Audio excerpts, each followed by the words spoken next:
Sebelum kita masuk ke cerita, bagi Mas E dan juga Mbak E yang belum subscribe, silakan klik subscribe sekarang juga. Dan bagi yang sudah subscribe, semoga kalian di sana sehat-sehat selalu agar bisa mendengarkan cerita terbaru dari Mang Ripan. Dan tidak usah lama-lama, ini dia ceritanya. Selamat mendengarkan. Cerita yang akan Mang Ripan bawakan kali ini, Mang Ripan ambil dari sebuah akun Twitter yang bernama Omras. Bagi yang ingin membacanya secara langsung, silakan kunjungi link yang ada di deskripsi. Dan ini dia ceritanya. "Wan, pulang sana, tuh istrimu dari tadi bolak-balik nyariin kamu," ujar Gani sembari mendorong tubuh Wawan yang duduk di sebelahnya. "Hah?" Raut kekesalan terlihat jelas di wajah si Wawan. Bagaimana tidak, karena sudah dari tadi malam sampai siang ia berjudi, namun selalu tidak pernah menang. Sudah sana-sini ia berhutang untuk modal judi, dan sekarang tak ada lagi yang mau memberikan hutangan padanya. Kemudian Wawan pun keluar sambil menghempas pintu dengan kasar. "Dasar si Wawan, istri sedang mengandung malah ditinggal judi. Lalu kau kira kita-kita ini bagaimana?" ujar Gani yang disambut gelak tawa teman-teman seperjudiannya kala itu. Wawan makin jengkel mendengar gelak tawa dari teman-temannya yang berada di dalam. Setibanya di rumah, "Judi terus," bentak seorang wanita yang tengah hamil tua saat melihat Wawan berjalan pulang. "Sejak kapan kau berada di situ?" tanya Wawan ketus. "Beras di rumah habis, gula, kopi sama sekali tidak ada. Bagaimana aku bisa makan? Aku hamil, Mas. Kau malah enak-enakan keluyuran dan main judi. Emangnya kau menang banyak, ah?" cerocos istrinya. "Kau kan bisa pinjam atau minta beras pada orang tuamu. Tidak mungkin mereka tidak mau memberi beberapa mok untukmu. Apalagi kan mereka baru saja panen. Dan satu lagi, dari raut wajahku saja kau pasti sudah tahu kalau aku kalah kan? Jadi gak usah tanya-tanya lagi.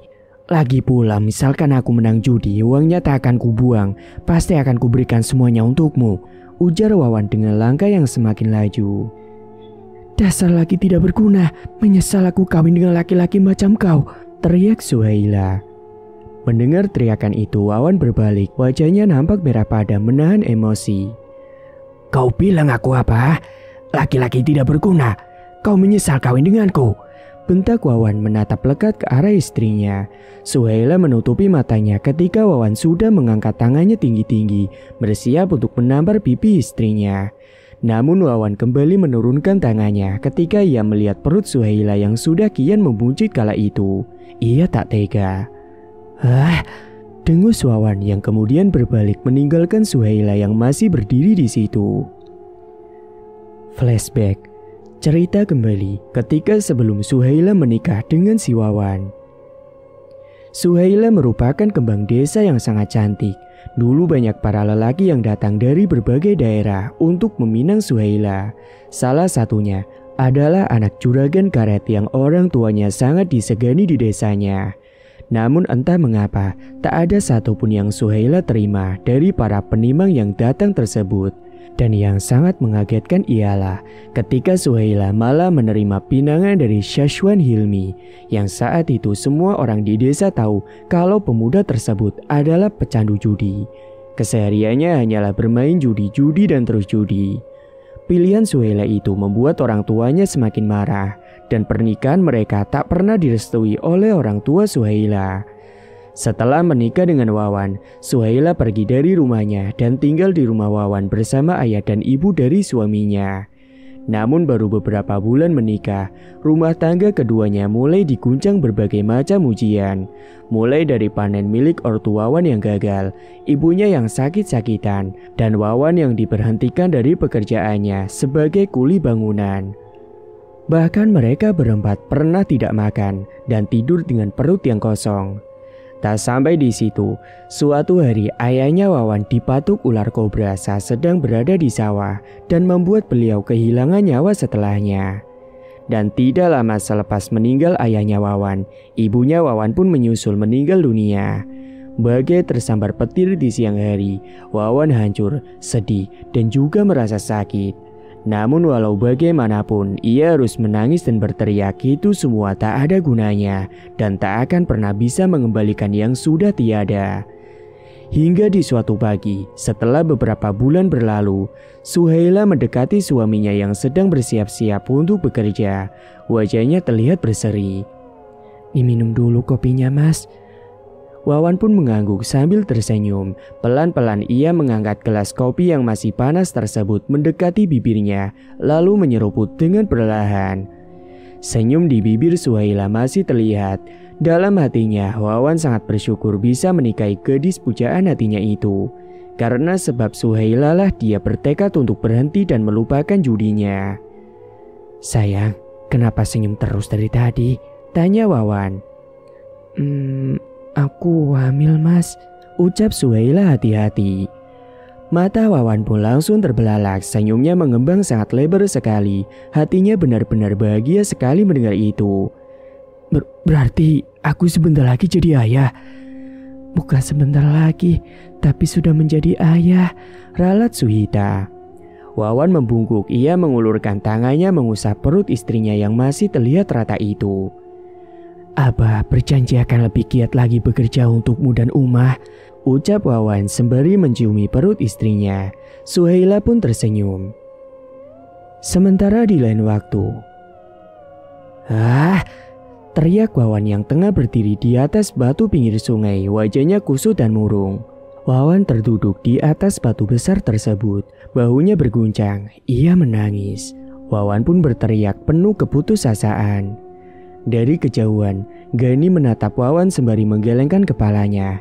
Ia tahu apa yang sedang terjadi pada Wawan, karena dirinya melihat sendiri di mana Wawan saat itu dihina oleh ayahnya Suhaila yang memarahi si Wawan dan menghina habis-habisan waktu itu.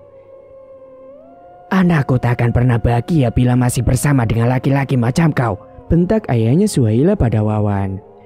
"Tapi kau itu tidak lebih baik dari segumpal kotoran. Kau manusia tidak berguna," potong ayah mertuanya tak membiarkan Wawan meneruskan perkataannya.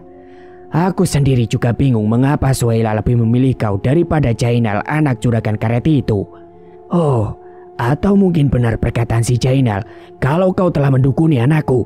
Dasar bajingan tidak berguna," ucap ayahnya Suhaila. "Kalau tujuan bapak kemari hanya ingin menghina saya, maaf pak, rasanya lebih baik saya kembali bekerja. Permisi," ucap si Wawan yang meninggalkan mertuanya itu. "Dasar menantu tak punya sopan santun, mau pergi begitu saja. Apa itu yang diajarkan oleh orang tuamu, ha?" Wawan tak menghiraukannya, ia menarik napas panjang lalu meneruskan langkahnya. "Hei, aku belum selesai berbicara denganmu." Langkah Wawan terhenti, ia pun berbalik dan menatap lekat ke wajah ayah mertuanya tersebut. "Bicaralah," ucap Wawan. "Asal kau tahu, aku tidak pernah merestui kau jadi suami anakku. Demi kebahagiaan dia lebih baik kau ceraikan anakku," ucap mertuanya. "Saya tahu bapak tidak pernah merestui kami, tapi maaf pak, saya dan Suhaila sudah bahagia dengan kehidupan kami saat ini." "Sampai kapan, ah? Sampai kapan? Sampai kapan kau mau menyiksa anakku dalam penderitaan berumah tangga denganmu? Dia lahir sampai dewasa dan aku tidak pernah sekalipun membuat anakku menderita. Tapi semenjak dia menikah denganmu, dia terlihat sangat menderita. Tubuhnya kurus dan tidak terawat. Apakah itu yang kau sebut bahagia? Aku tak apa-apa kalau kau ingin menjadi seperti ayahmu yang sanggup hidup susah sampai ke mati. Tapi tolong jangan bawa anakku ke dalam penderitaanmu seumur hidup itu," ucap mertuanya yang seakan meledek almarhum ayahnya yang sudah meninggal dunia. "Cukup, kau boleh hina aku tapi jangan pernah menghina orang tuaku," bentak Wawan seraya mendorong tubuh ayah mertuanya hingga terjatuh. "Wawan!" teriak Gani langsung menengahi tubuh Wawan yang akan mengejar ayahnya Suhaila. Dan di saat Wawan sedang dipegangi oleh Gani kala itu, namun Wawan masih terus memberontak.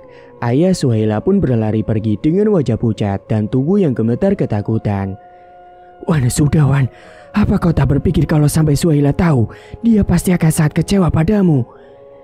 Apa kau tuli ya, tua bangka itu menghina ayahku, menghina orang tuaku kan?"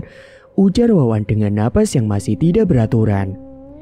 Tidak ada gunanya kau melayani ucapan orang tua itu, Wan. Yang ada kau malah makin sakit hati, Wan.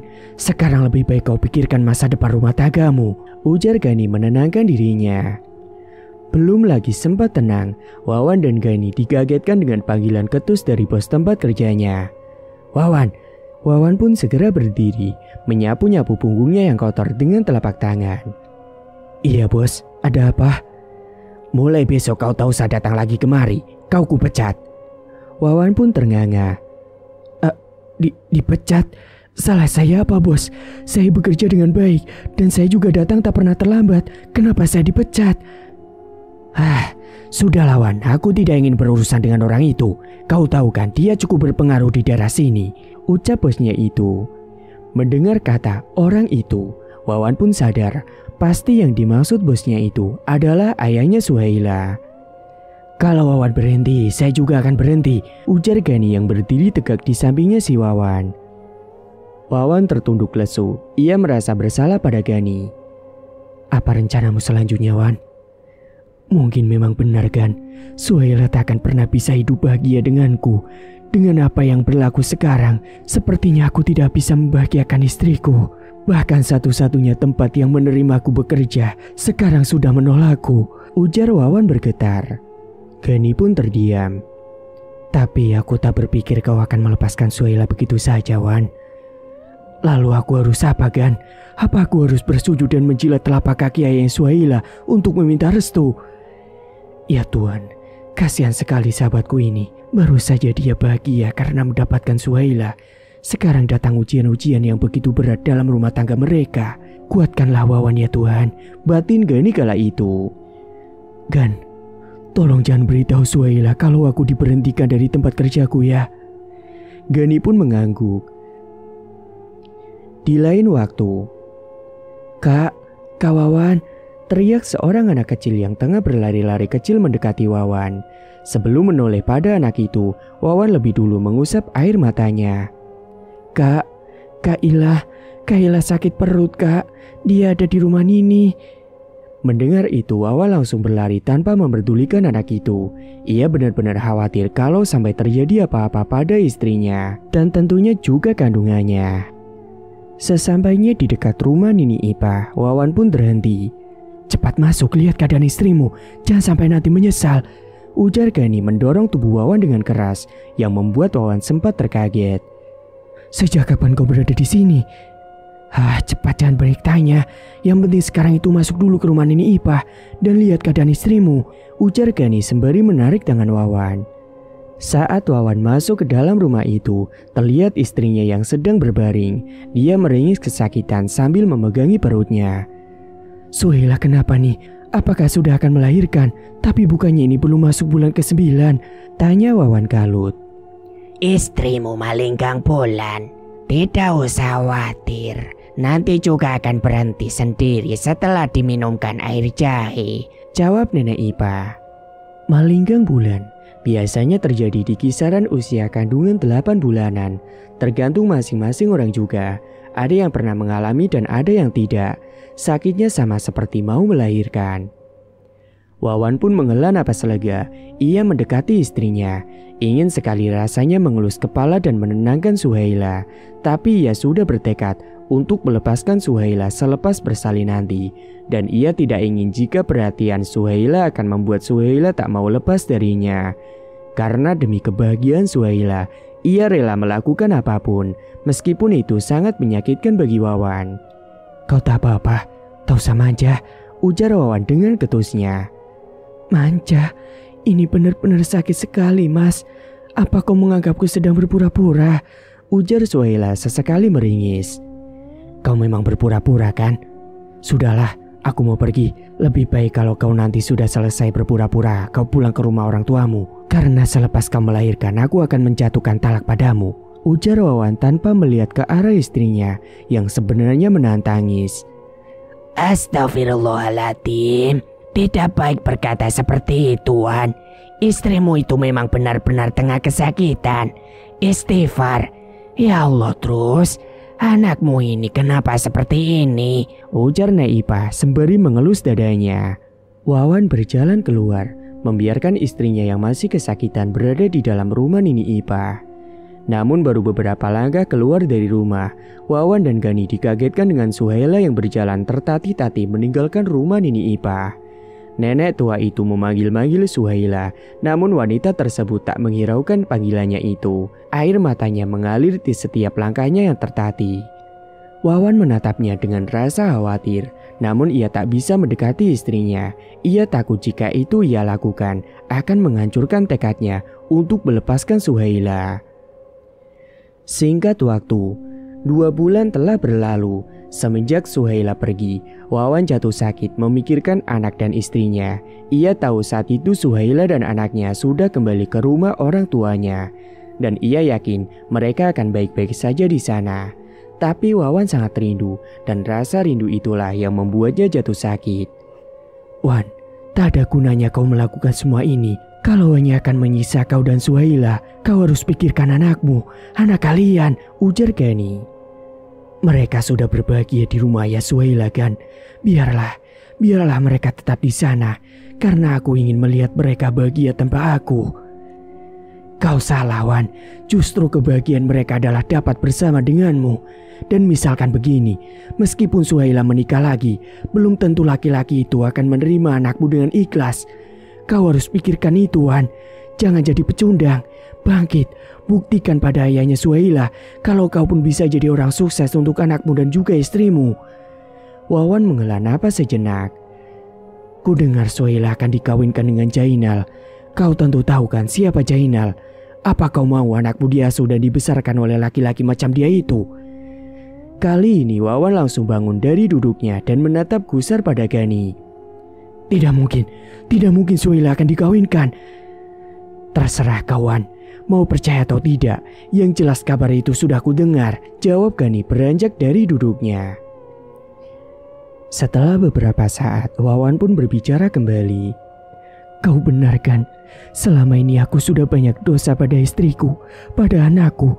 Aku lebih memikirkan perkataan ayah Suhaila daripada istri dan anakku sendiri," ujar Wawan terisak. Gani pun menepuk bahu si Wawan. Ia tahu apa yang dirasakan oleh sahabatnya itu. "Aku harus menemui Suhaila." Dan tepat ketika setibanya Wawan di rumah Suhaila. "Pergi dari rumahku!" teriak ayah Suhaila mengusir Wawan yang masih berdiri di depan pintu rumah tersebut. "Saya mohon Pak, izinkan saya bertemu anak dan istri saya." "Tidak, anakku bukan lagi istrimu. Bukankah kau bilang padanya kalau kau akan menjatuhkan talak setelah ia melahirkan?" "Saya terpaksa Pak." "Kau dengar baik-baik. Aku tidak akan mengizinkan engkau bersama anakku kecuali kau memberikanku mahar 3 hektar tanah kosong dan 2 hektar persawahan. Kalau kau sanggup, aku akan mengizinkan kau bersama anakku," ujar ayahnya Suhaila. Wawan terdiam. Di saat ini jangankan berhektar-hektar tanah untuk membeli beras saja ia sudah tidak punya uang. Baik, saya akan menyanggupinya. Saya rela melakukan apapun untuk bisa bersama dengan anak dan istri saya." Ayah Suhaila tersenyum sinis karena ia tahu betul seperti apa ekonomi Wawan saat itu. "Ya sudah, lakukanlah. Tapi jangan salahkan aku kalau nanti kau gila karena memikirkannya," ujar ayah Suhaila sembari menutup pintu dengan keras saat Wawan sudah mundur beberapa langkah. Dengan langkah yang masih sempoyongan, Wawan berjalan menuju ke rumah Ongko Munir, orang yang berpengalaman dalam hal-hal gaib. Kemudian Wawan pun mengetuk pintunya. Tangan Wawan sedikit gemetar ketika mengetuk pintu kayu yang sudah dimakan rayap itu. "Permisi, apakah ada orang di dalam?" Tak ada sautan dari dalam rumah. Wawan pun perlahan duduk di pelataran papanya yang sudah mulai lapuk dimakan usia. Wawan menyandarkan kepalanya di pintu. Ia merasakan kepalanya yang mulai terasa pening. Hingga tanpa sadar, Wawan pun terlelap. Dan entah sudah berapa lamakah ia tertidur. Yang pasti saat ia terbangun, sudah ada Ongko Munir duduk di sebelahnya. "Nampaknya kau menunggu sudah cukup lama sampai tertidur. Ada perlu apa?" "Dulu engkau pernah bercerita tentang mata Pangulu yang bisa dijadikan jimat untuk berjudi. Apakah itu memang benar engkau?" ujar Wawan tanpa basa-basi. "Kalau memang benar, memangnya kamu mau apa?" Jika memang benar, saya mau mengambil matanya untuk dijadikan jimat. Pangolo itu pintar dan juga kuat, tapi tidak akan mudah bagi siapapun untuk menangkapnya, dan taruhannya juga nyawa. Saya tidak peduli, saya rela menukar nyawa saya demi anak dan istri saya. Mendengar itu, Onggo Munir menghela napasnya. Kalau memang kau sudah siap mati, lakukanlah, tapi aku tidak akan membantumu. Saya juga tidak meminta bantuan seperti apa yang kau pikirkan. Saya hanya ingin tahu syarat dan tata cara mengambil matanya. Itu saja, dan saya akan melakukannya sendiri. Pertama, kamu tidak boleh takut dan sudah siap menghadapi segala kemungkinan yang akan terjadi. Kau juga akan membutuhkan humbang, yakni bambu, untuk mengambil matanya. Humbang itu pun hanya boleh kau tebas sekali dari bawah ke atas dengan panjang dari pergelangan sampai ke siku.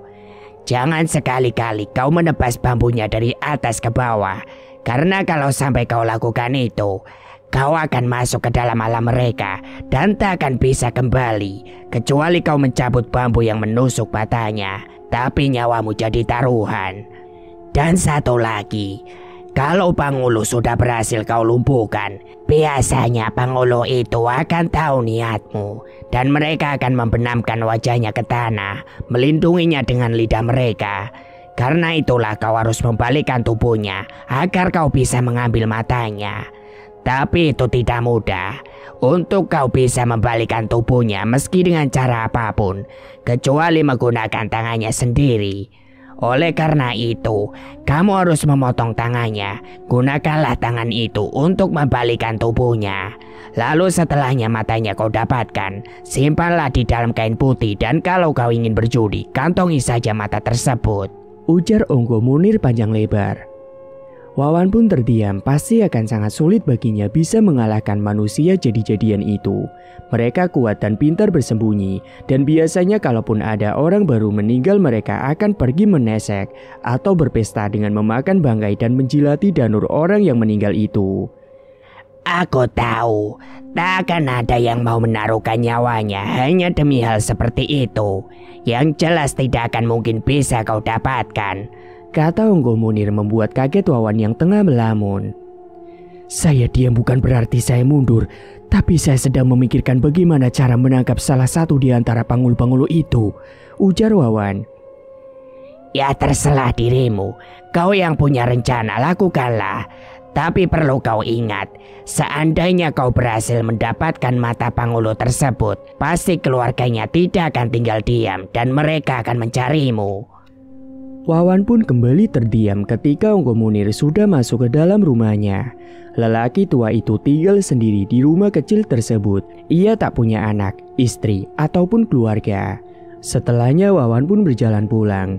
Dan di tengah jalan ia bertemu dengan Aziz, salah satu teman perjudiannya. "Wan, yang bulan lalu itu gimana?" tanya Aziz. "Aku belum ada uang, Aziz. Tapi nanti setelah aku dapat uang, aku akan bayar semuanya kok."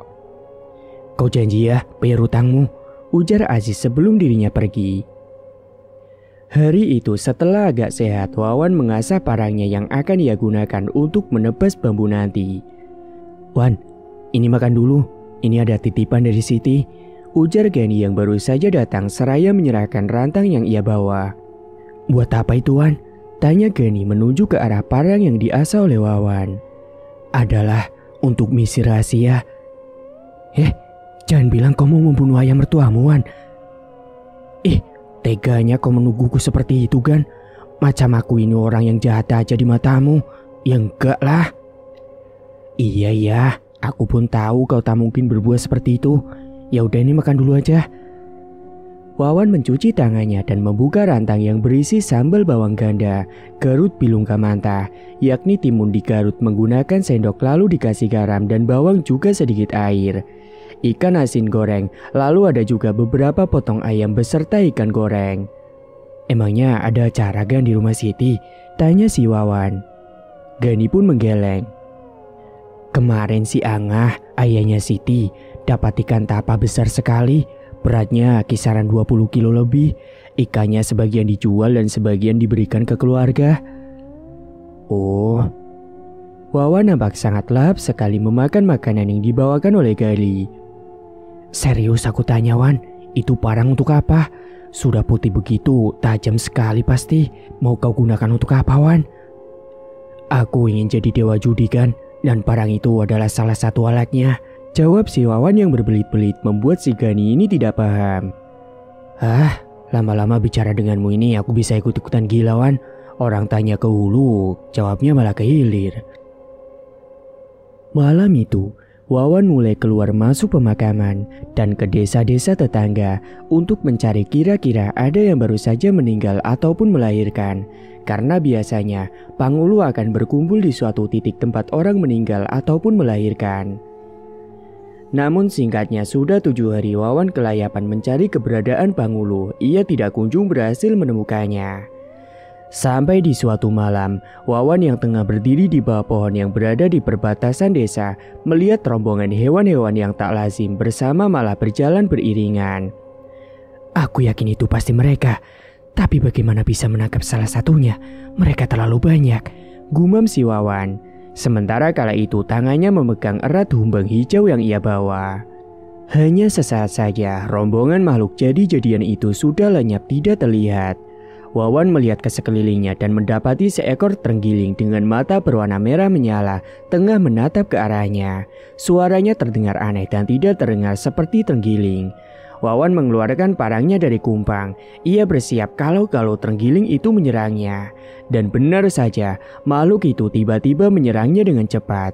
Akan tetapi Wawan kewalahan karena sisik terenggiling tersebut sangat kuat dan tidak bisa ditembus oleh parangnya. Beberapa bagian tubuh Wawan sudah berdarah akibat serangan-serangan membabi buta dari makhluk tersebut. Namun ia tetap bertahan hingga pada akhirnya terenggiling tersebut berhasil ditebas oleh si Wawan pada saat ia lengah. Cepat-cepat Wawan mengambil tanah dan memasukkannya ke dalam lukanya agar luka terenggiling itu tidak bisa sembuh dengan cepat.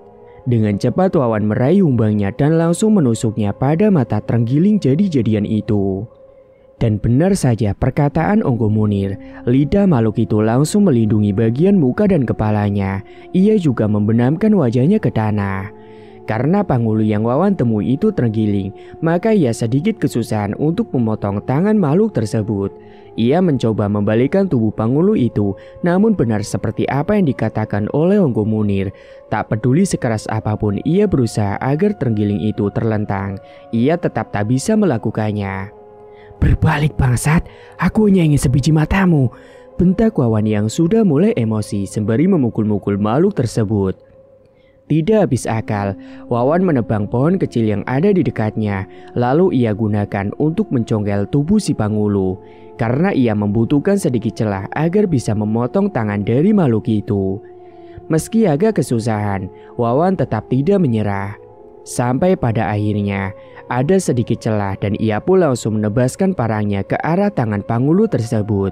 Wawan tersenyum lebar ketika tangan si Pangulu sudah berhasil dipotongnya.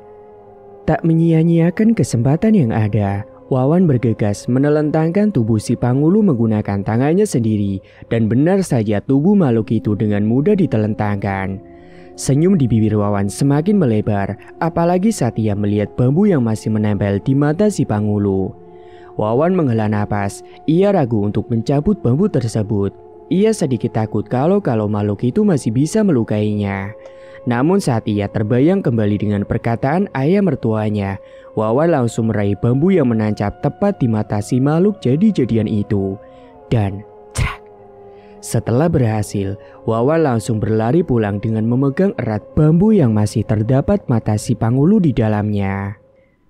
Napasnya terengah-engah, rasa takut dan senang bercampur aduk di dalam pikirannya. Sesampainya ia di rumah, Wawan langsung menutup pintu dan meletakkan bambu tadi di atas mejanya. Wawan mengambil kain putih yang sudah ia siapkan, memindahkan mata tersebut perlahan-lahan ke dalam kain putih itu. Siang itu, Wawan pergi ke rumah Onggo Munir.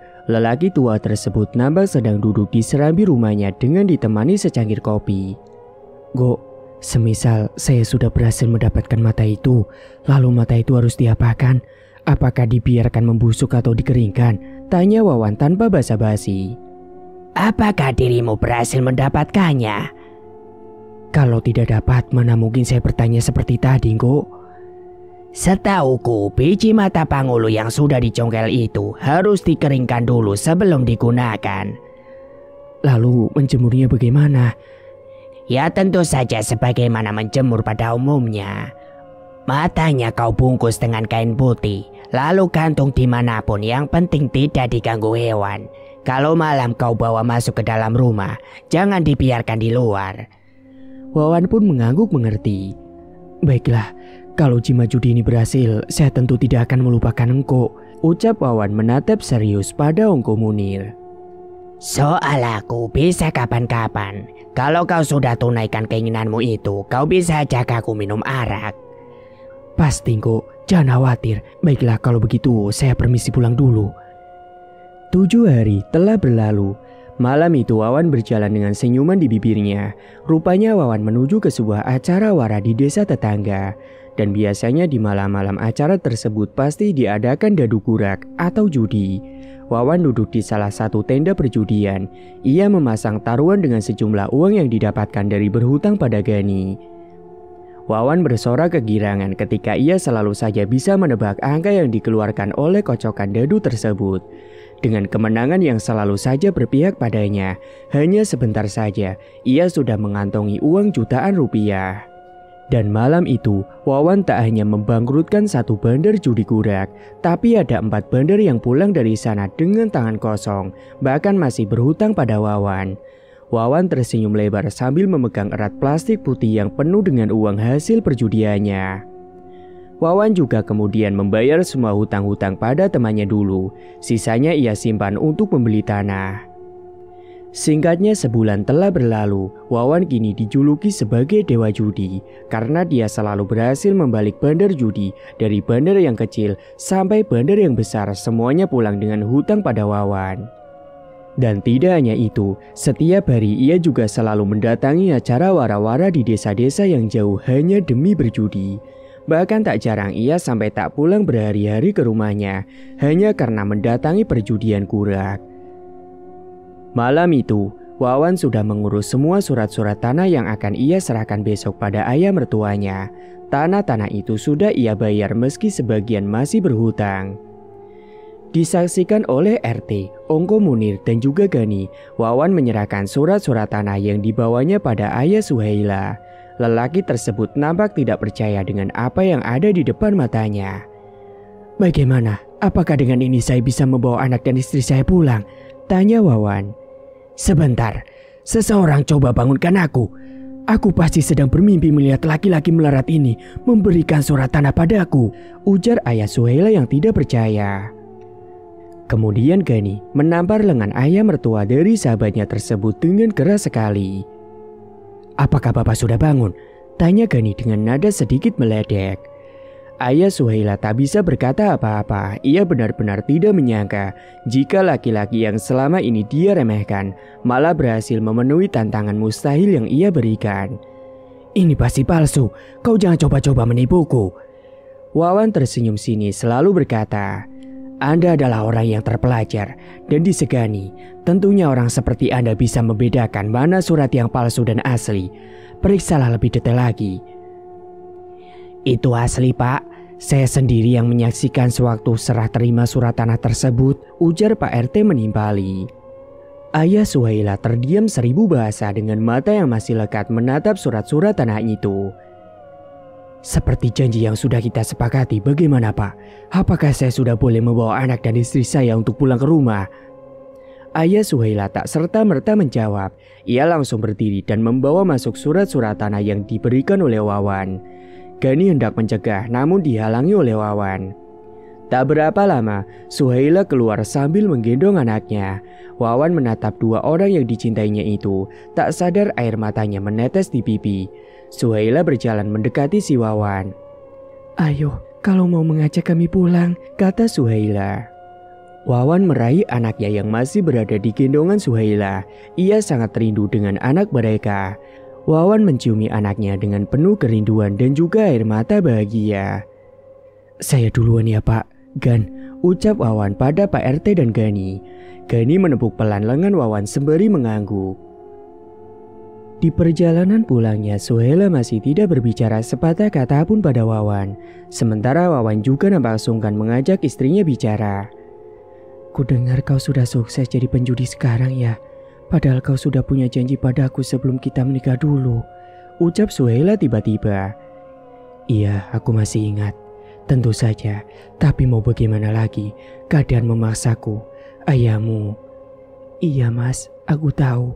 Tapi semua ini juga karena kau yang dulu menyuruhku pulang ke rumah orang tuaku. Kalau menurutkan kata hatiku, aku sudah tak ingin ada kaitan hubungan apa-apa lagi denganmu. Tapi aku juga tak ingin keegoisanku ini memisahkan antara kau dan anakmu. Wawan menghela napas panjang, sesal yang ia rasa membuatnya merasa sedikit sesak bernapas. Berarti aku sudah tidak ada di hatimu. Suhaila berbalik dan menatap Wawan dengan lekat. Entahlah, aku tidak yakin. Apa kau sudah berhubungan dengan Jainal? Tanya Wawan.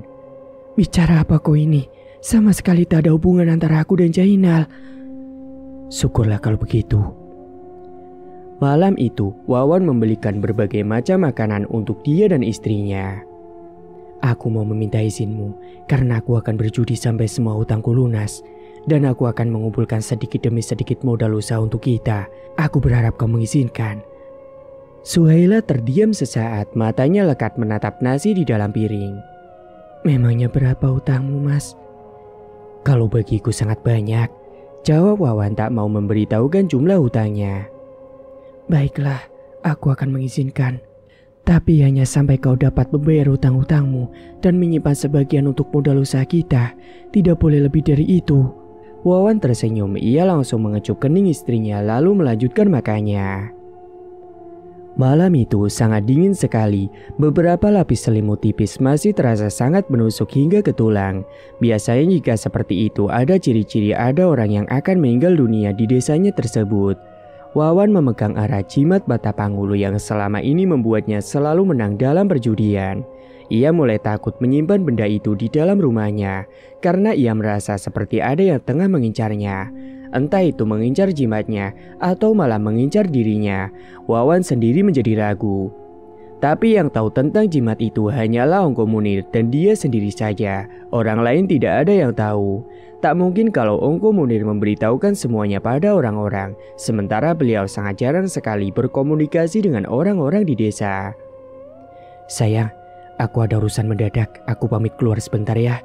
Bisik Wawan pada Suhaila yang tengah menyusui anak mereka. Wawan mengambil jaket dan berjalan menuju ke rumah Ongko Munir.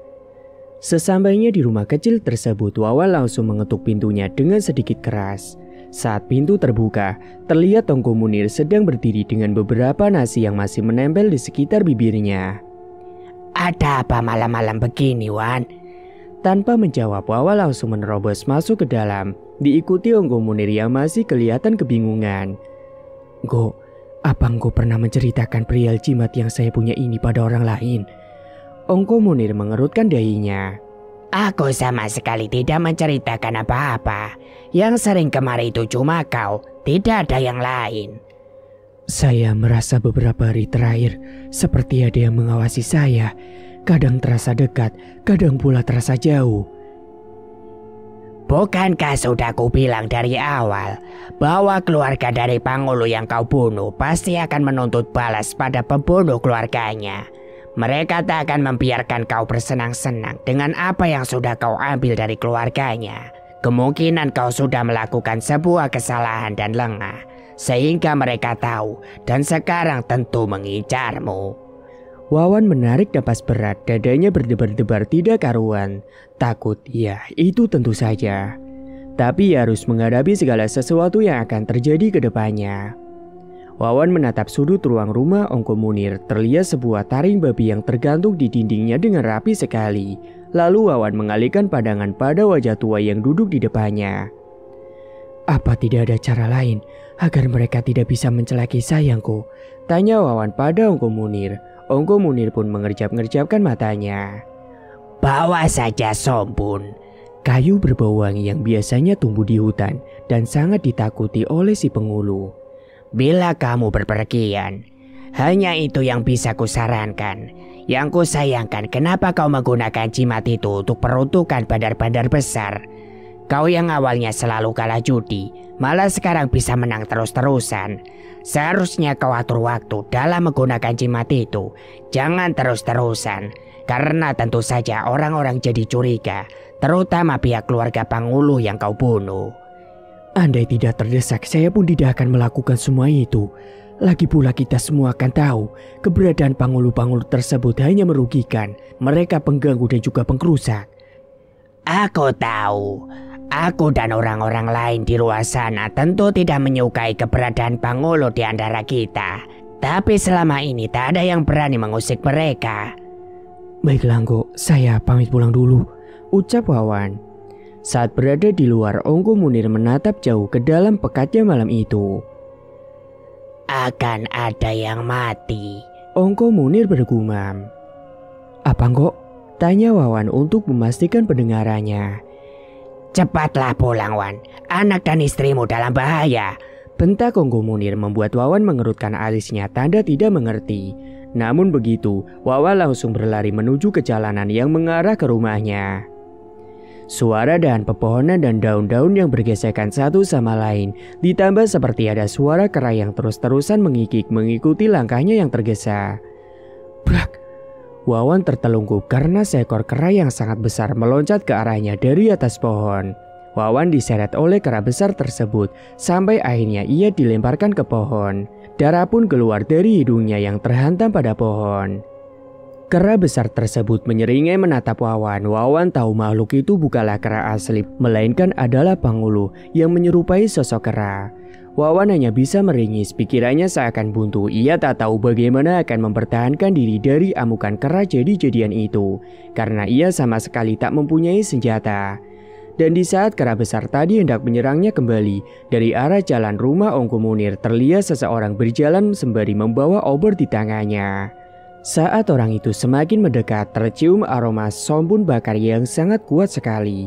Kera besar tersebut berlari menyusuri jalanan tanpa meninggalkan jejak apapun. Ongko Munir menancapkan obornya di tanah, lalu ia membantu Wawan untuk berdiri. Apakah kamu tidak apa-apa? Tanya Ongko Munir. Andai engkau tidak datang, kemungkinan saya sudah menjadi mayat. Bawalah sombun ini dan cepatlah pulang. Aku sudah punya firasat yang tidak enak sejak tadi. Wawan mengambil sompun yang diberikan oleh Ongko Munir, lalu tanpa menoleh ia berjalan tertati-tati menuju ke rumahnya. Dan ternyata benar saja apa yang dikatakan oleh Ongko Munir. Di luar rumahnya banyak sekali binatang-binatang aneh yang berkeliaran, mulai dari bebek, ayam, babi hutan, sapi, dan beberapa yang lainnya. Kenapa disebut binatang aneh? Karena pada umumnya hewan seperti bebek, ayam, sapi tidak pernah berkeliaran di malam hari. Dan kalaupun babi hutan, itu sangat aneh jika berada di depan rumah orang. Karena dari namanya saja kita sudah tahu hewan itu tinggalnya di mana. Binatang jadi-jadian tersebut seketika berlarian ketika Wawan mengacungkan kayu sombun ke arah mereka. Setelah itu Wawan langsung masuk ke dalam rumah. Ia mendapati istri dan anaknya masih tertidur lelap. Wawan pun menghela napas lega melihat dua orang yang disayanginya itu baik-baik saja. Keesokan harinya, Gani datang ke rumah Wawan dengan langkah tergopoh. Kenapa wajahmu, Wan? Diserang Pangulu. Gani mengerutkan keningnya. Hah? Kok bisa? Tak usah pikirkan masalahku. Kau sendiri kenapa kemari? Ongko Munir meninggal. Bagian dadanya seperti dicapik-capik oleh sesuatu, ujar Gani. Raut wajah Wawan seketika berubah. Ia benar-benar tidak menyangka. Jangan bercanda kau kan. Soalnya tadi malam aku ke rumahnya Ongko Munir, dan saat aku pulang dia baik-baik aja, ujar Wawan berbohong. Mayatnya ditemukan puluhan meter dari rumahnya oleh Mang Juman. Wawan menelan liurnya yang terasa keluh. Tenggorokannya juga terasa sangat kering dan sakit. Wan, kau tak apa-apa kan? Tanya Gani seraya menepuk lengan Wawan yang masih terpaku. Hei Wan. Iya, kenapa Gan? Ujar Wawan balik bertanya. Kamu melamun. Ada apa memangnya Wan? Ada masalah apa? Coba ceritakan, siapa tahu aku bisa bantu. Wawan menatap sahabatnya itu, tapi ia masih enggan untuk menceritakan yang sebenarnya. Ia takut kalau Gani akan bernasib sama dengan Ongko Munir. Tidak ada apa-apa, Gan. Aku hanya tak menyangka jika Ongko Munir sudah meninggal. Rasanya aku masih tak percaya saja, karena tadi malam beliau... Wawan tertegun. Firasat itu... Apa? Gan? Iya. Pangulu bisa tahu kan kapan ada orang yang akan meninggal? Tanya Wawan. Gani mengangguk. Ya, itu bukan rahasia lagi, Wan. Semua orang tahu kalau Pangulu mempunyai firasat tentang kematian. Makanya kalau ada yang akan meninggal, mereka pasti sudah berkerumun di rumah orang tersebut. Berarti, gumam Wawan. Dari tadi kau ini bicara terputus-putus. Coba bicaranya yang jelas, ujar Gani. Gini, Gan, tadi malam aku diserang oleh Pangulu Kerah. Aku ditolong oleh Ongko Munir. Beliau membawa obor dan sompun yang sudah dibakar. Lalu setelah Pangulu Kerah itu pergi, beliau menyuruhku pulang. Dan beliau berkata tentang firasatnya yang tidak enak. Dan sebelum aku pulang dari rumahnya, beliau juga berkata kalau akan ada yang mati. Tapi saat ku perjelas lagi, beliau malah membentakku, Gan. Dan aku mulai berpikiran kalau Ongko Munir itu adalah salah satu di antara mereka. Bisa jadi, mungkin karena sebab itulah orang-orang desa mengucilkan beliau. Tapi kalau Pangulu takut dengan sompun, nah kenapa Ongko Munir malah memegangnya? Astaga, jadi kau belum tahu? Ujar Gani balik bertanya. Tahu apa, Gan? Pada umumnya, Pangulu bisa menyentuh sompun dan mencium aromanya. Hanya saja kalau itu mereka lakukan, mereka akan melemah, kepala mereka akan sangat pusing, dan menjadikan mereka tidak bisa mencium aroma danurinya orang mati. Tapi efek itu hanya bersifat sementara. Loh, kenapa kau tahu banyak tentang makhluk itu? Apa jangan-jangan kau juga salah satunya? Tanya si Wawan. Jujur ya, aku terjangkit oleh seseorang. Tapi jangan khawatir, sekarang aku sudah sembuh, ujar si Gani. Kau serius? Aku jadi tak nyaman dekat-dekat denganmu, ujar Wawan sembari bergeser. Gani merengut, tangannya langsung saja memukul lengan Wawan sampai sahabatnya itu menjerit. Kau tak ke sana? Tanya Gani. Kemana? Ya, ke rumahnya Ongko Munir. Ku dengar beliau akan dikuburkan selepas 3 hari setelah orang-orang melakukan ritual terakhir. Wawan mengangguk, ia lalu masuk ke dalam rumahnya mengambil uang untuk membantu acara pemakaman Ongko Munir. 7 hari telah berlalu. Saat ini Wawan benar-benar tidak berani untuk keluar di malam hari. Ia takut dan was-was setiap kali keluar rumah. Apalagi jika bertemu dengan hewan-hewan yang sering diserupai oleh Pangulu. Uang hasil judinya pun sudah mulai menipis karena Wawan tak lagi bermain judi. Aku tak bisa begini terus. Kalau rasa takutku ini terus dituruti, bisa-bisa anak istriku kelaparan, batin Wawan. Wawan terus berpikir sampai tak terasa waktu subuh pun telah tiba. Suhaila bangun, ia mulai memasak dan menyiapkan minuman untuk suaminya. Sementara Wawan pura-pura masih tertidur. Sekitar pukul 8 pagi, Wawan menuju ke rumah si Gani. Kebetulan hari itu Gani masih ada di rumahnya. Senyumnya lebar saat melihat Wawan datang. Tumben sekali, Wan. Pagi-pagi kemari ada apa? Tanya Gani. Ada hal penting yang ingin kubicarakan denganmu, dan masalah ini menyangkut nyawaku. Gani tertawa tak percaya dengan perkataan si Wawan. Kau ini pagi-pagi udah membuat lelucon. Aku serius, kan?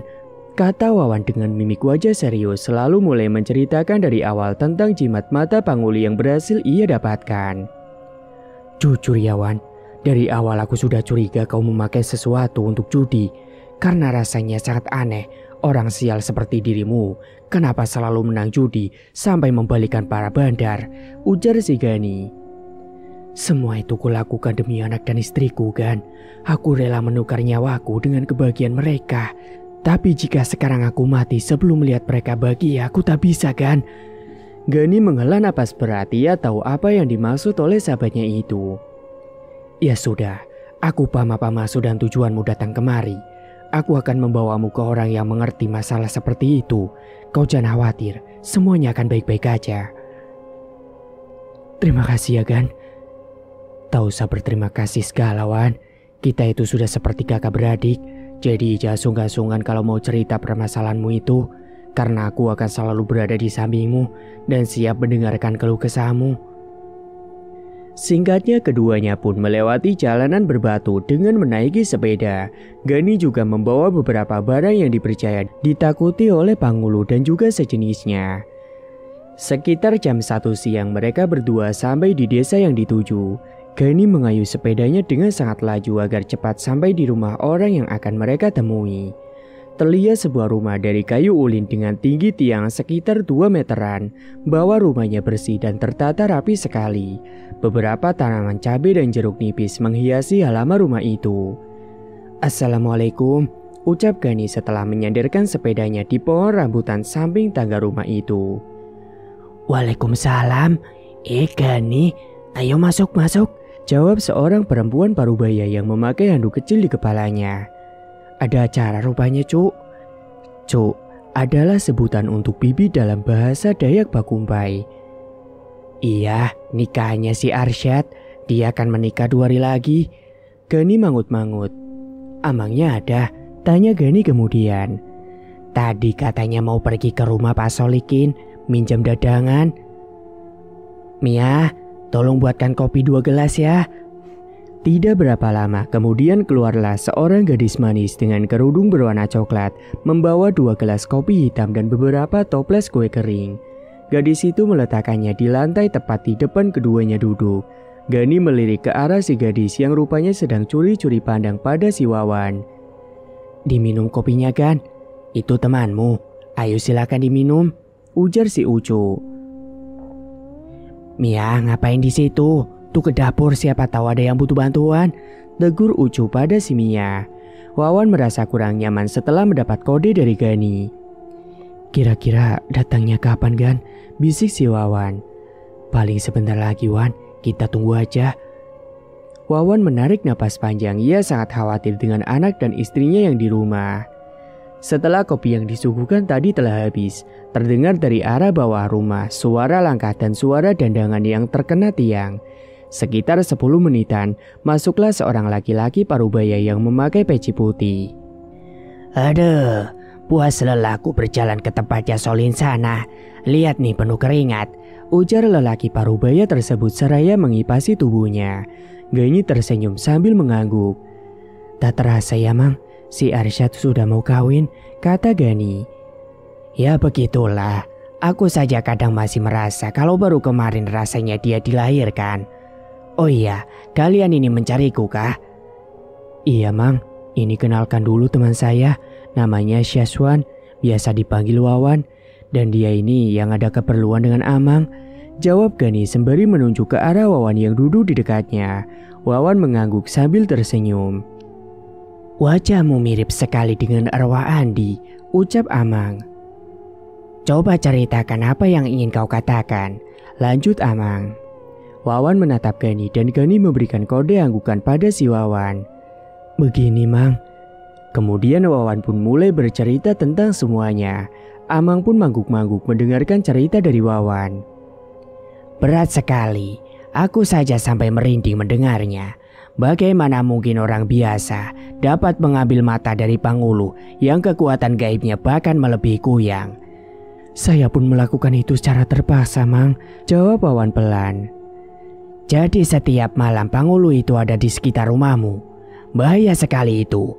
Kalau sampai mereka bisa masuk, anak dan istrimu juga akan jadi korban."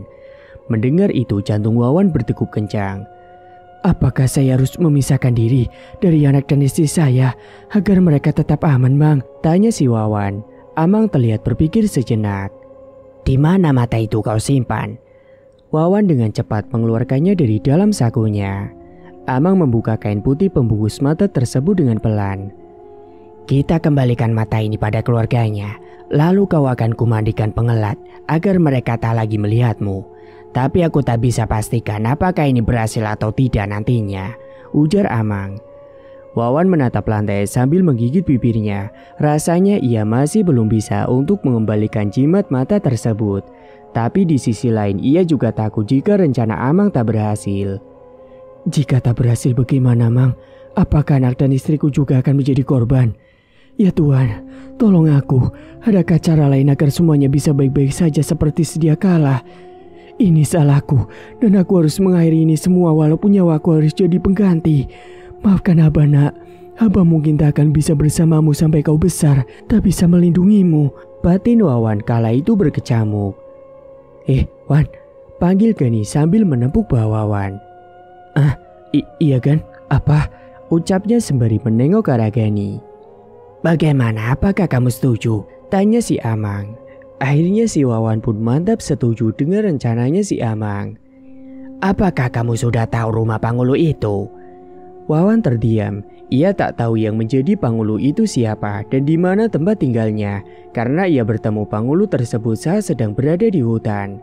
Saya tidak tahu, Mang. Tapi saya akan mencoba mencari tahu, jawab Wawan kemudian. Amang lantas menggeleng. Kamu jangan pergi, karena yang mereka incar adalah kau dan juga keluargamu, kata Amang. Kamu di rumah aja, Wan. Biar aku yang berangkat ke desa-desa sekitar untuk mencari tahu Pangulu itu, ujar Gani dengan mantap. Tapi aku gak bisa biarkanmu pergi sendirian kan? Aku takut kau bernasib sama seperti Ongko Munir. Jangan keras kepala, Wan. Kamu di rumah aja, jaga anak dan istrimu biar aku yang pergi. Ini semua ulahku kan, akulah yang harusnya pergi bukan kau. Aku tidak akan membiarkan kau pergi, Wan. Kau dengar sendiri kan, Amang melarang kau pergi mencari tahu Pangulu itu, bentak Gani. Sudah cukup aku melibatkan kau dalam masalahku kan, dan sekarang biarkanlah aku yang menyelesaikan masalahku sendiri. Aku titipkan anak dan istriku. Mendengar itu, Gani geram. Dia mencengkeram leher baju Wawan dengan gusar. Asal kau tahu, Wan, masalahmu itu berarti masalahku juga. Dalam kondisi seperti inilah harusnya teman yang saling membantu. Dan aku katakan sekali lagi, aku yang akan pergi mencari tahu tentang Pangulu itu. Dan kau jaga anak dan istrimu di rumah, ujar Gani sembari melepaskan cengkeramannya di leher baju Wawan. Tapi aku tidak ingin mendengar apa-apa lagi darimu. Pokoknya kau harus menuruti apa yang aku katakan tadi, ujar si Gani. Jadi Mang, seperti apa rincian rencana yang Amang pikirkan? Ujar Gani bertanya kepada si Amang. Kau cari tahu dulu siapa Pangulu itu, dan kalau sudah dapat kau beritahu aku, biar selebihnya aku yang akan menyelesaikannya, kata Amang dan Gani pun mengangguk. Baiklah kalau begitu, saya rasa lebih cepat lebih baik. Jadi kami berdua permisi pulang dulu ya Mang, ucap Gani. Tunggu sebentar, ujar Amang sembari beranjak ke arah dapur, dan saat ia kembali terlihat sebuah botol air yang cukup besar di tangannya. Selepas kau sampai di rumah, siramkan air ini mengelilingi rumahmu, ujar Amang seraya memberikan botol air tersebut. Wawan mengangguk ketika tangannya meraih botol tersebut.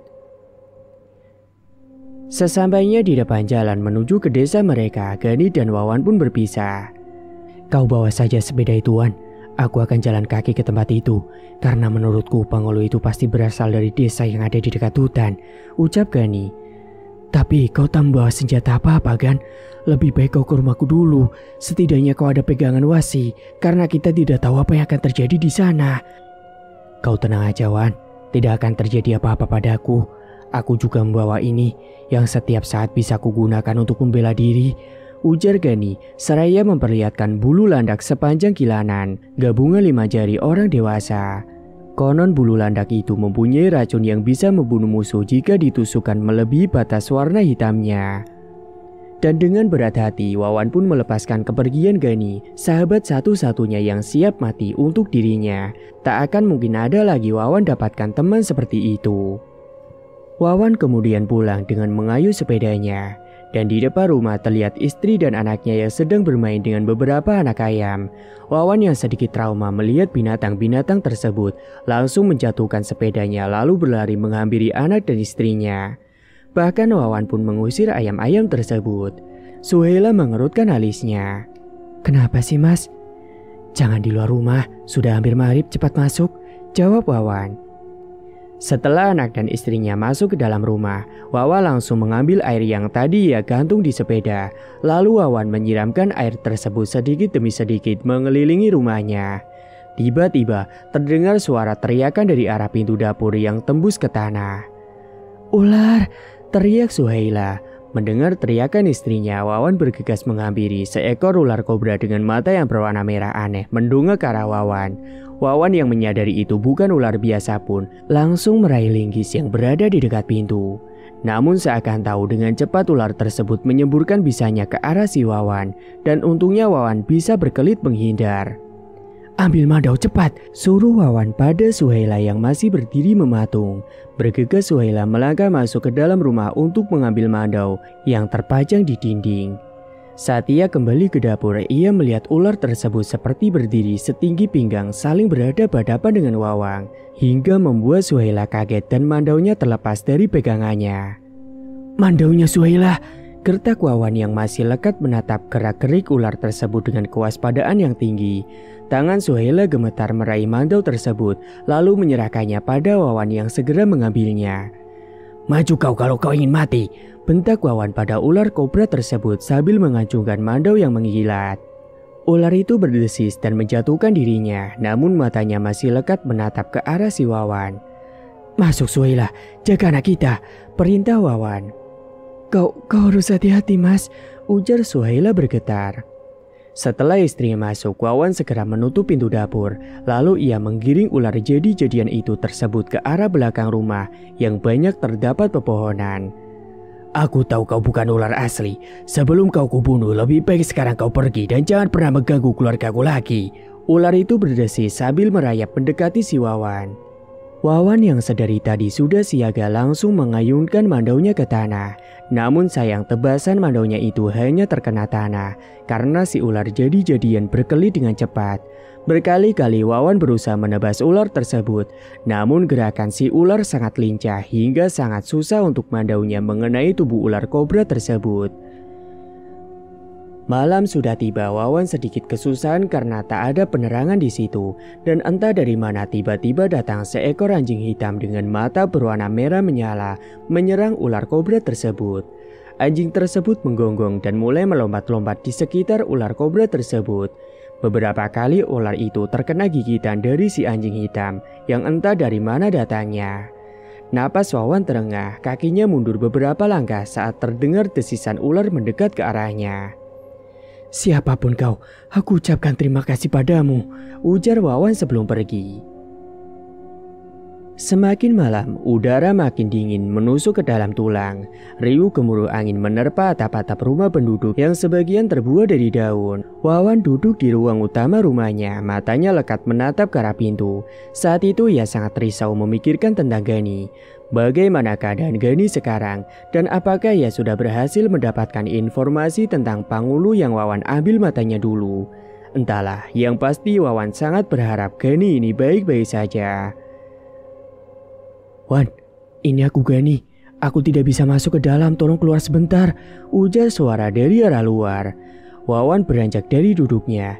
Ia sedikit ragu, apakah yang berada di luar itu benar-benar Gani atau bukan. Wawan menyingkap tirai dan mengintip di celah jendela. Dan benar saja, di luar terlihat Gani sedang berdiri sambil memegangi lengannya yang seperti terluka.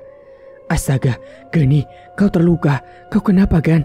Ayo masuk ke dalam," ajak Wawan. "Tidak usah, Wan. Aku hanya mampir sebentar saja. Pangulu yang matanya kau ambil itu ternyata adalah orang desa sebelah. Dia sudah mati karena luka yang ada di tubuhnya tak bisa disembuhkan. Malam itu, mereka pulang berpesta memakan bangkai beramai-ramai dan kebetulan Pangulu itu ketinggalan jauh dari rombongan lainnya. Kalau ku dengar, mereka sangat dendam denganmu," cerita si Gani. "Kalau masalah dendam mereka padaku, aku sudah tahu kan. Lalu sekarang bagaimana rencana selanjutnya?" tanya Wawan. "Besok kita pikirkan, Wan. Aku capek sekali malam ini," ujar Gani. Namun saat Gani akan pergi, Wawan teringat sesuatu saat melihat lirikan mata sahabatnya tersebut. "Gan." "Iya, apa Wan?" ujar Gani seraya memalingkan wajahnya ke arah si Wawan. "Apakah jangan-jangan kau ke anjing hitam yang membantuku tadi?" tanya Wawan pelan yang terdengar sangat ragu. "Kau ini bicara apa, Wan? Sudah, aku pulang dulu." Wawan merebahkan tubuhnya di atas lantai, matanya menatap langit-langit. Apakah benar Gani sudah sembuh? Jangan-jangan Gani masih menjadi bagian dari Pangulu-Pangulu itu, batin Wawan. Esok paginya. "Sayang, kenapa kamu tidur di luar?" Tanya Suhaila pada si Wawan. Tadi malam rasanya panas sekali, Dek. Makanya aku tidur di sini biar ada udara yang berganti. Oh iya, Dek. Kamu mau makan apa? Biar aku aja yang masak hari ini, ujar si Wawan. Suhaila tersenyum. Terserah kamu aja, Mas. Mau masak apapun pasti enak kok, jawab Suhaila. Wawan pun bergegas ke dapur membuka pintu dapur dan jendelanya agar cahaya matahari dari luar masuk ke dalam. Saat sedang asik memasak, Wawan mendengar panggilan dari arah luar. Masuk aja kan, aku di dapur. Rupanya kau bisa masak, Wan, ujar Gani terlihat lebih segar. Tidak seperti biasa, pagi itu Gani sengaja duduk di kursi yang tidak terlalu jauh dari pintu dapur. Kenapa kau di luar kan? Ayo masuk, kita makan sama-sama. Enggak, Wan, aku di sini aja. Setelah menyiapkan makanan untuk istrinya, Wawan langsung keluar menemui si Gani. Wah, jantung pisangnya besar sekali, tegur Gani. Mendengar itu Wawan langsung berbalik. Mana, tidak ada pisang di sini, ujar si Wawan. Itu, Wan, kelihatannya enak sekali sayang di pagar. Akhirnya sebuah tamparan mendarat di lengan si Gani. Kau ini kenapa? Tanya Wawan. Maaf, aku cuma berhayal. Kukira kamu kerasukan, ujar si Wawan. Maaf ya. Oh iya, Wan, kemarin itu aku belum sempat ke rumahnya Amang. Jadi rencananya hari ini aku akan berangkat ke sana. Kamu mau ikut gak? Amang siapa? Tanya Suhaila yang tiba-tiba baru masuk ke dapur. Amang yang ada di kampung sebelah itu. Kau pun kurasa tak kenal dengan beliau, jawab Wawan sedikit gugup. Suhaila meletakkan gelas minumnya lalu menatap Wawan dengan kening yang mengkerut. Jangan-jangan kau ingin melamar anak gadis dari si Amang-Amang itu? Astagfirullahaladzim, bicara apa kamu ini? Mana ada aku mau melamar anak gadis beliau? Kenal pun tidak. Lagi pula aku sudah punya istri. Aku kesana murni ada urusan. Sama sekali tidak ada hubungannya dengan masalah lamar-melamar anak gadis orang, kata si Wawan. Gani menutup mulutnya dengan tangan kirinya sepertinya menahan gelak tawa. Kamu mengajak suamiku ke rumah si Amang-Amang itu buat apa? Tanya Suhaila pada Gani. Ada yang mau kami urus lah, sungguh. Ya walaupun memang si Amang punya anak gadis yang cantik dan sepertinya memang tertarik dengan suamimu. Tapi, ujar Gani sengaja menggantung kalimatnya. Wajah Suhaila merengut menatap Wawan. Kau ini kan bicaranya yang bukan-bukan. Sumpah sayang, sumpah, tidak ada apa-apa. Itu hanya karangan Gani aja. Gani ini memang senang sekali melihat aku ini kena marah. Gani pun tertawa pecah kala itu. Makanya dengerin dulu aku melanjutkan ceritaku. Tapi yang kugantung tadi itu kelanjutannya adalah aku hanya mengarang cerita tentang si Wawan. Puas rasanya melihat wajahnya ketakutan. Suhaila mendengus kesal mendengar perkataan Gani lalu masuk ke dalam. Dasar sialan kau Gan, sungut Wawan setelah istrinya masuk ke dalam kamar. Dan setelah mereka tiba di tempatnya si Amang. Wawan, sebaiknya kau tunggu saja kami di sini. Karena kalau mereka melihatmu pasti semuanya akan jadi kacau, ujar si Amang. Tapi, Wan, potong Gani sembari menggelengkan kepalanya. Baiklah, aku akan menunggu kalian di sini. Hari itu juga, Gani dan Amang pergi dengan menaiki sepeda. Sementara Wawan hanya bisa menatap keduanya sambil lindung oleh pepohonan. Kau sudah ceritakan semuanya pada mereka? Tanya Amang pada Gani. Belum, mereka tak marah padaku karena aku sama seperti mereka. Aku hanya bertanya sedikit. Kebetulan aku dan si Mati pernah satu arah sewaktu menasek, jawab Gani. Apa temanmu tahu kalau kau juga jadi bagian dari Pangulu? Belum, aku tak berani mengatakannya, sulit Mang. Sangat sulit bagiku untuk berhenti berhubungan dengan orang-orang yang menjadi Pangulu. Makanya aku sangat susah untuk kembali hidup dengan normal. Tidak apa, jika kau masih bisa mengontrol nafsumu untuk tidak memaksa orang hidup. Rasanya sudah sangat sulit untuk mengontrolnya, Mang. Tapi meski begitu aku masih selalu berusaha. Tadi aja aku hampir memaksa temanku sendiri. Untungnya Wawan tak curiga sedikit pun. Setelah masalah ini selesai, kau harus benar-benar disembuhkan, ujar si Amang. Tiba-tiba Gani menghentikan sepedanya. Beberapa kali Gani menggeleng-gelengkan kepalanya dan juga memijit-mijitnya. Mang, kepalaku pusing. Sepertinya ada orang yang baru meninggal. Ini panggilan Manasek. Gumam Gani sembari terus memukul kepalanya sendiri. Sadar, bersikir. Gani terjatuh ke tanah dengan tanah masih memegangi kepalanya, tubuhnya bergetar. Keringat mengucur deras dari tubuhnya dan tak berapa lama tubuh Gani terdiam tidak bergerak. Melihat keadaan Gani yang sudah seperti itu, Amang berusaha untuk membuat Gani tersadar namun sia-sia. Tahu jika Gani sudah berangkat, Amang langsung menyeret tubuh Gani ke tepi jalan setapak dan menutupinya dengan daun. Amang lalu menunggu beberapa meter dari tubuh Gani. Seekor anjing hitam bermata merah mendekati Amang. Kau jangan main-main Gani, jangan hendak menyerangku kalau kau tak ingin sakit, bentak Amang. Anjing hitam itu menunjukkan giginya sepintas seperti menyeringai. Lalu binatang jadi-jadian tersebut mengendus-endus tanah dan berjalan menjauhi si Amang. Singkat waktu, beberapa saat kemudian. Kami tidak bisa memaafkannya begitu saja.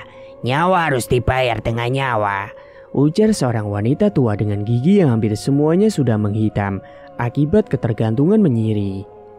Dia terpaksa berbuat seperti itu karena keadaan dan juga seseorang yang menceritakan tentang kegunaan dari biji mata Pangulu tersebut, kata Amang. Kalau kau datang kemari hanya ingin kami memaafkan perbuatan anak itu, lebih baik kau pergi. Karena sampai kemati pun, kami sebagai pihak keluarga korban tidak akan pernah memaafkannya. Pergi dari sini, pergi. Dengan langkah pelan, Amang keluar dari rumah tersebut. Jika memang itu yang kalian mau, baiklah dan jangan salahkan aku. Si wanita tua mendengus marah, wajahnya merah padam menahan nafsu dan emosi yang sama-sama memuncak. Singkatnya, sekembalinya si Amang menemui si Wawan. Bagaimana, Mang? Kita ubah ke rencana kedua, karena dendam mereka padamu sama sekali tak bisa ditawar. Wawan pun terduduk lunglai. Ia sudah merasa bahwa pihak keluarga si Pangulu yang ia ambil matanya tersebut tidak akan memaafkannya, karena ia tahu kesalahannya itu sangat amat fatal untuk bisa dimaafkan. Tak apa, Mang. Amang tak usah repot-repot. Saya sudah ikhlas dengan apa yang akan saya terima selepas ini, ucap Wawan yang terdengar pasrah. Kamu jangan putus asa, aku sama sekali tak merasa direpotkan. Kamu jangan khawatir, malam ini kau tidurlah di rumahku. Besok kita siapkan untuk mandi penghelatnya, ujar Amang. Tapi saya khawatir dengan istri dan anak saya, Mang. Gani sudah pulang dan katanya dia yang akan menjaga anak dan istrimu. Bagaimana bisa dia pergi begitu saja tanpa pamit? Sungut Wawan kesal namun juga lega. Malam itu pun, Wawan tertidur dengan sangat pulas di samping orang-orang yang juga menginap di sana. Pagi-pagi sekali ia dibangunkan oleh Amang yang mengajaknya untuk pergi ke suatu tempat. Mau cari apa, Mang? Tanya Wawan sembari membasuh wajahnya dengan air genangan bekas hujan itu. Mencari sombun hitam, jawab Amang tanpa menoleh. Tak ingin banyak bertanya, Wawan pun ikut saja kemana kaki si Amang melangkah. Hampir 3 jam mereka berputar-putar di hutan dan belum satu pun menemukan pohon yang mereka cari. Rasa haus dan lapar sudah sejak tadi Wawan rasakan, namun ia tak berani mengeluh pada si Amang. Kau haus kan? Ini namanya akar kalalawit. Akar ini sangat bagus untuk kesehatan, terutama kita tak perlu membawa bekal air dari rumah kalau mau pergi ke hutan. Ayo Wan, diminum dulu, ujar si Amang. Selesai meminum air dari akar tersebut, Wawan dan Amang pun kembali melangkah. Cahaya matahari yang sebelumnya terang perlahan mulai menggelap karena pepohonan di dalam hutan itu sangat tinggi dan besar-besar. Daunnya pun rimbun sekali, sesekali menutupi sinar matahari untuk masuk. Hutan sungguhan ini, Mang, gumam Wawan. Iya, kau kira ini kita sedang jalan-jalan di pedesaan? Ini memang pedesaan, tapi desanya pada halus. Amang ini kalau bicara, tegur si Wawan. Bulu kuduknya pun mulai merinding saat terdengar suara air dari arah depan. Nah, itu mata air yang kucari. Akhirnya selama berjam-jam kita berjalan, kita berhasil menemukan sumber air itu. Air yang konon adalah tempat mandinya para bidadari. Hah? Bidadari? Bukankah cerita seperti itu hanya karangan saja, Mang? Terserah apa katamu, yang pasti air itulah yang sering kami gunakan untuk mandi dengan niat dan tujuan yang berbeda-beda. Dan lagi, tidak sembarang orang yang bisa menemukan air tersebut selain orang-orang yang sudah diizinkan. Langkah Wawan terhenti saat melihat sumber air di depannya itu. Air terjun setinggi 7 meter dengan 7 anak tangga alami yang terbuat dari batu. Airnya bersih dan bercahaya. Aku sudah 3 kali ke tempat ini, ujar Amang sembari membasuh wajahnya dengan air. Saat Wawan mencelupkan tangannya ke dalam air, terasa berdenyut menjalari nadinya, membuat Wawan sedikit kaget dan segera menarik tangannya dari dalam air. Apakah kamu merasakannya? Tanya si Amang. Iya, seperti ada sesuatu yang berjalan.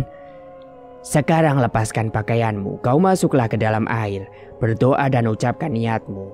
Hilangkan semua rasa gundah dan kekhawatiran yang ada di hatimu. Nanti kau akan merasakan sesuatu yang tak biasa setelahnya, ucap Amang seraya berjalan menjauh. Wawan masih terpaku diam di tempatnya semula. Ia ragu dan juga takut. Butuh beberapa waktu untuknya menghilangkan semua perasaan anehnya itu. Saat Wawan mulai masuk ke dalam air, ia merasakan kakinya seperti kesemutan. Dan saat air sampai ke bagian pinggangnya, Wawan merasakan suhu air berubah menjadi sangat dingin sekali. Lalu saat Wawan sampai ke tengah, ia merasa suhu air kembali menghangat. Entah kenapa Wawan merasa sangat mengantuk.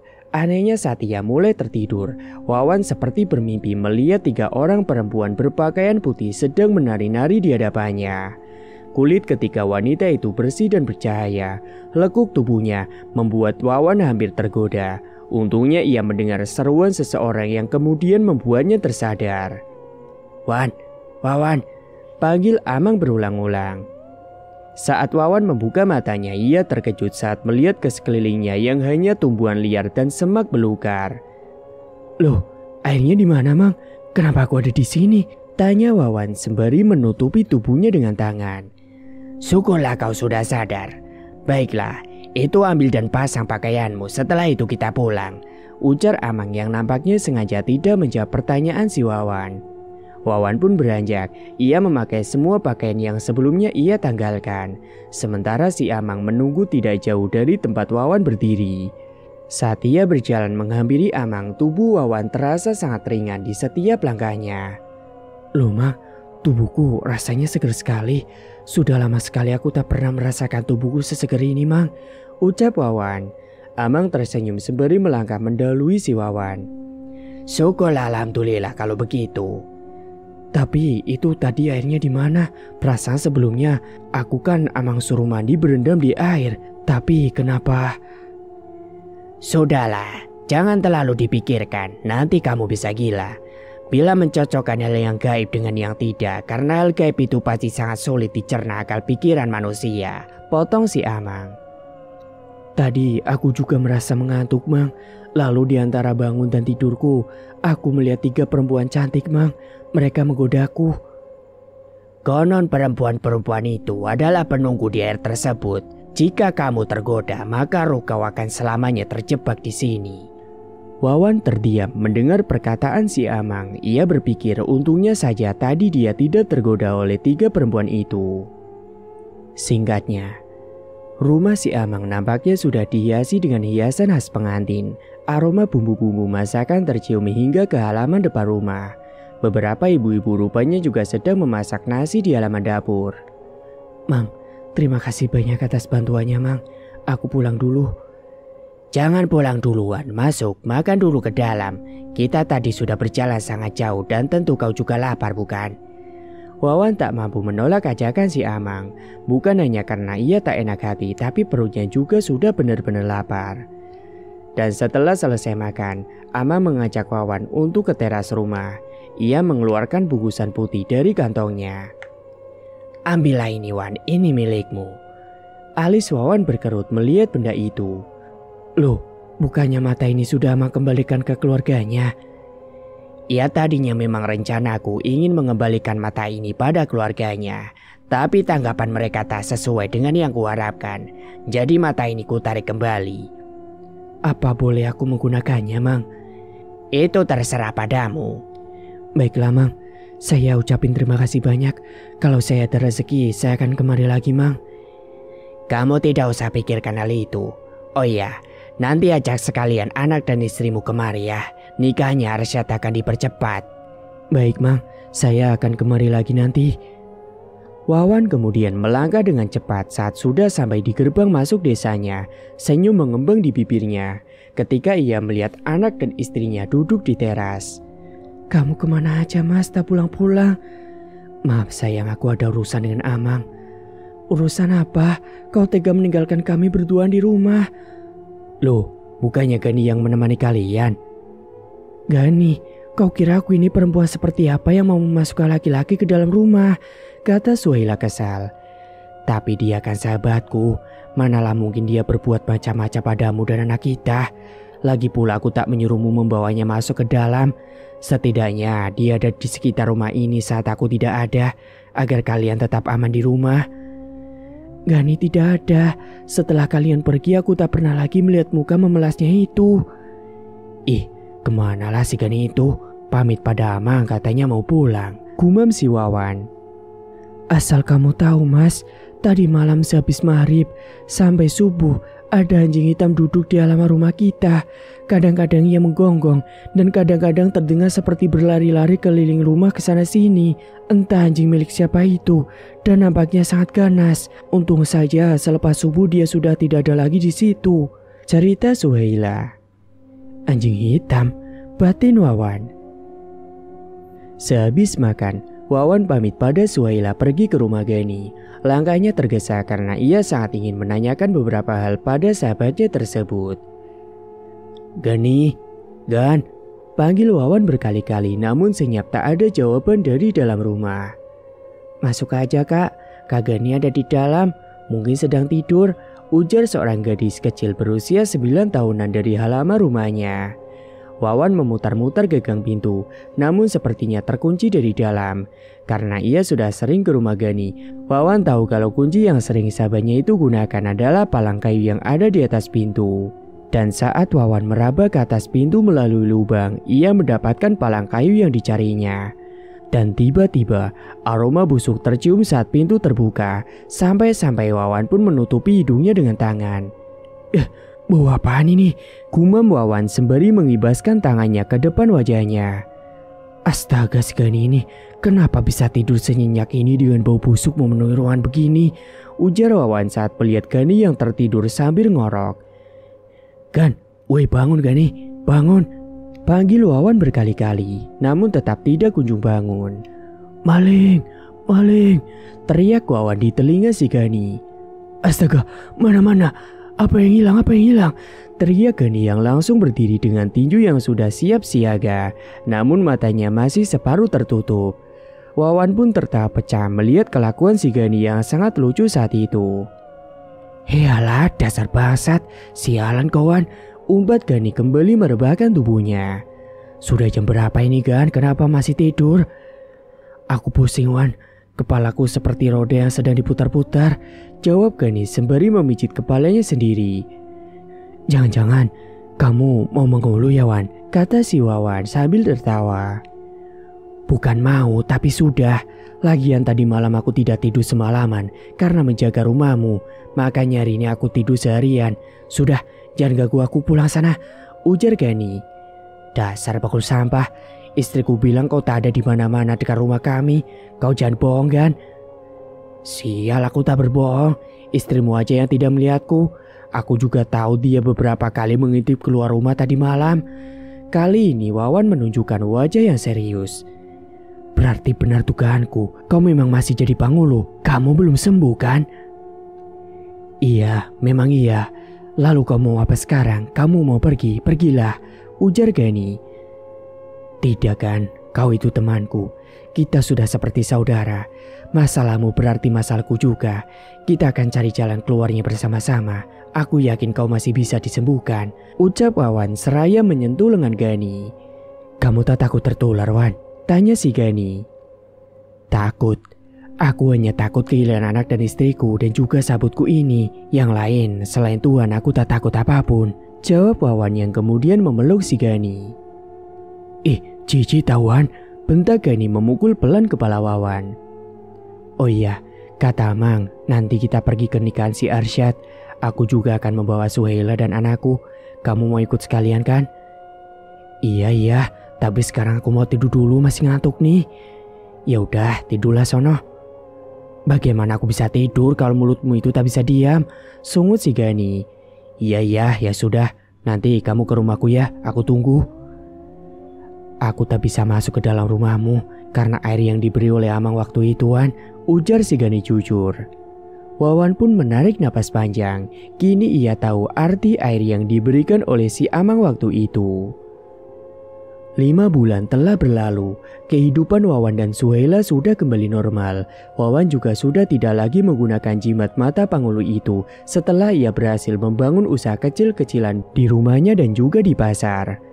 Gani berjualan sembako dan juga beras di pasar, sementara Suhaila berjualan di rumah.